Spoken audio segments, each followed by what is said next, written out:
ഞാനും അവളും തമ്മിൽ അഗാധമായ പ്രണയമായി. പറഞ്ഞോ. ഞാൻ ഈ കവിത എഴുതുവേ. അപ്പൊ എന്റെ കവിത കേട്ടിട്ട് അവൾ എന്റെ ഫാനായി. അങ്ങനെ ഇത് സെറ്റായതേ. ഞാനൊരു കവിത കൊല്ലട്ടെ. എനിക്ക് കവിത വേണ്ട, നീ നിന്റെ ഈ കഥ ഇങ്ങനെ പറഞ്ഞാ മതി. അങ്ങനെ ഞങ്ങൾ പാർക്കിൽ പോയി, ആളൊഴിഞ്ഞ സിനിമാ തിയേറ്ററിൽ പോയി, സന്തോഷത്തോടു കൂടി ഒരു മാസം കടന്നുപോയി. അപ്പോഴാ ചേട്ടാ പ്രശ്നം തുടങ്ങിയത്. എന്നാ പറ്റിയേ? അവള് ഹോസ്റ്റൽ മാറി, പിന്നെ പുതിയ ഫ്രണ്ട്സായി, പിന്നെ എന്നോട് സംസാരിക്കുന്നെല്ലാം കുറഞ്ഞു, എന്റെ കൂടെ വരാതെയായി. ഫുൾ ടൈം അവരുടെ കൂടെ കറക്കാം. പിന്നെ ഞാൻ വിളിക്കുമ്പോഴൊക്കെ എന്തൊക്കെ പറഞ്ഞു ഒഴിവാക്കും. ഞാൻ സങ്കട കവിതകൾ എഴുതാൻ തുടങ്ങി. ഞാനൊരു സങ്കട കവിത ചൊല്ലട്ടെ? വേണ്ടല്ലേ, സങ്കടം കൊണ്ട് പറഞ്ഞ.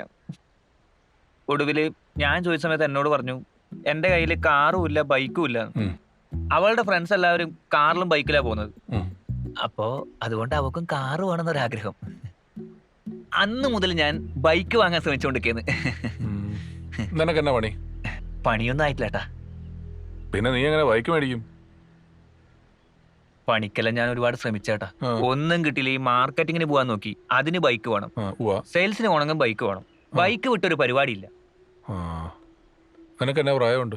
എനക്കിപ്പോ ഒരു 28 വയസ്സായിട്ടാ. നിനക്ക് നിന്റെ അച്ഛൻ്റെ കൂടെ പണിക്ക് പോയിക്കൂടെ? ഓ, അതൊന്നും ശരിയാവില്ലേട്ടാ.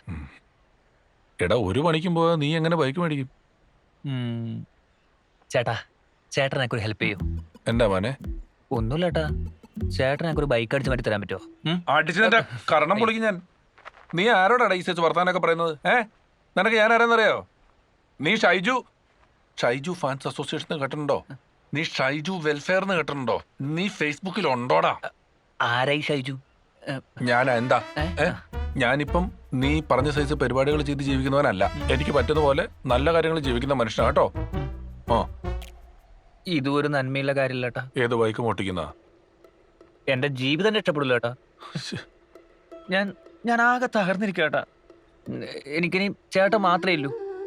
എന്റെ പെണ്ണു പോവും, ജോലി കിട്ടുന്നില്ല, പട്ടിണിയാണ്, സത്യമായിട്ടും പട്ടിണിയാട്ടാ. ചേട്ടന്റെ ഈ തങ്കപ്പെട്ട മനസ്സിനെ പറ്റിട്ട് എന്റെ അച്ഛനപ്പം പറയുന്നുണ്ട്, സത്യമായിട്ട്.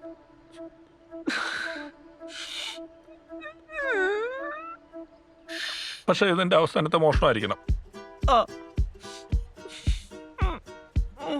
ലോക്ക് ഞാൻ തുറന്നു തരും, ബൈക്ക് എടുത്തോണ്ട് പൊക്കോണം. ശരി ഏട്ടാ, അങ്ങനെ ഏട്ടാ.